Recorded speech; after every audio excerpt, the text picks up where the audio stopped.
Morning. Hi, Kevin. How are you doing? Morning, Nigel. Pretty good, thank you. You? Yeah, good. I thought this would be a good opportunity for you to uh, lay out a little bit about what Inspirationall is all about. So I've just got a couple of questions to pose for you, if you can just illuminate for us. So Okay. start for 10 then. Who or what is Inspirationall? It's a group of like-minded individuals, which might be a good thing, might not be a good thing. All consultants in their own right, but I've met these people over the years, seen them at conferences with clients, and they've inspired me to think differently. And I think if people can do that, then they must be inspiring other people, other organizations. So it was about pulling some inspirational people together who've been involved with research, so they're sort of leading edge. They've advised governments, some of these people, and worked globally, which I think is quite important. It's about understanding different cultures. You know, it doesn't matter we're British and it's all about British people. It's not. It's about different cultures, addressing different people around the world. So these people I've met and sort of worked with and pulled together into a loose association. We've worked on leadership, sustainability, well-being, risk. So we can go and talk to organizations, no matter where they are in the business journey or whichever area they're focusing on. We can actually get people in there, can make them think a little bit differently. And I think that's the most important thing going forward. And to me, it's about valuing and caring for your people and the impact that has on business performance, but more importantly, those people themselves and the communities they work in. So it's challenging leaders to think differently. Certainly nowadays, as we know, I think it was Drucker said, in times of turbulence, it's not the turbulence that's the problem, it's thinking with the same logic as we used to do. So we have to get people to think differently, I think, moving forward. And that's what Inspirationall is there to do. Yeah, absolutely. That sort of follows on from the whole Einstein idea, doesn't it? That you Yeah. can't solve problems with the same thinking you used when you created them in the first place. So, Yeah. absolutely. So what do you think the benefit is going to be of this kind of association of gurus, or whatever you want to call it? The benefit, I guess, to organizations is, if I go back in my history as a consultant, I've always wanted to be and tried to be a trusted advisor. And I think that's what organizations need. They don't need people in telling them what to do. They need somebody who can understand the business and say, right, why don't we try this? Why don't we try that? And I think the organizations I've worked in over the last sort of 10, 15 years, I've opened doors with some big organizations by talking about this sort of stuff. We've gone in to see them.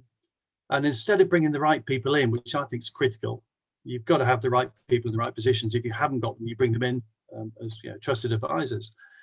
And most of the organizations I've been in, the directors said, no, we can do this. I'm the best in the world at this. Wow, I know all about that. So they go in and try to do the job, and guess what? They can't. But it's this narcissism of leaders, I think, is a massive problem, not just in the UK. Again, I've seen it abroad. So it's trying to address this old-fashioned style of leadership that, we're a company, we're directors, we should be able to do this. You can't. You should be bringing in the right people to do the right thing.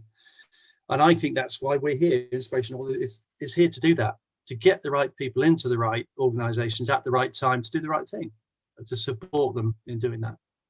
Yeah, and that's an interesting point, is it? Kind of that whole idea that all of these different disciplines that the various members come from all have an overlap. There's an intersection between this complicated Venn diagram of all these different people, and usually people is the intersection, is at this point where it all comes together. And working out how to integrate all of those things is a challenge for any board or any leader, because they're likely to have come from one discipline. There might be an accountant or a marketeer or a chemist or an engineer or something. And it's very hard for them to think across all these different fields. And in fact, I find it incredibly rare that you find somebody that can do that. So I guess having this range of capabilities gives them that view that they wouldn't naturally have themselves. Yeah, and I think that's a really interesting point, Nigel, because I think when I sort of introduce myself at conferences about leadership, I go way back to 1981. And it's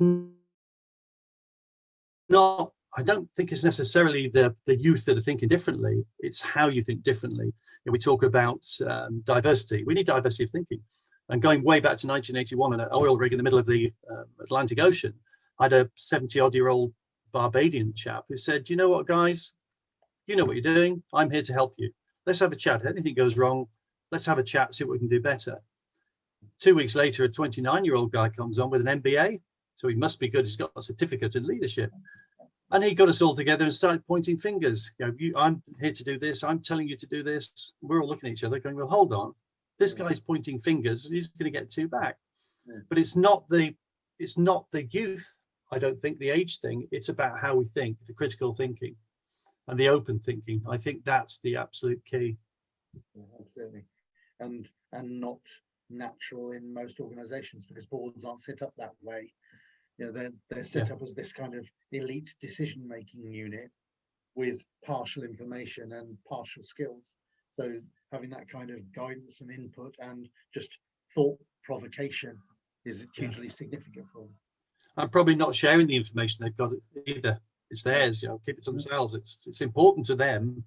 And it's difficult, isn't it? You think somebody who makes it to that top tier, or even somebody who makes it to the next one down, probably even more so, they're actually more concerned about their own progression a lot of the time than they are about the collective, because they're often jockeying for position to be the next in line or to get the big promotion.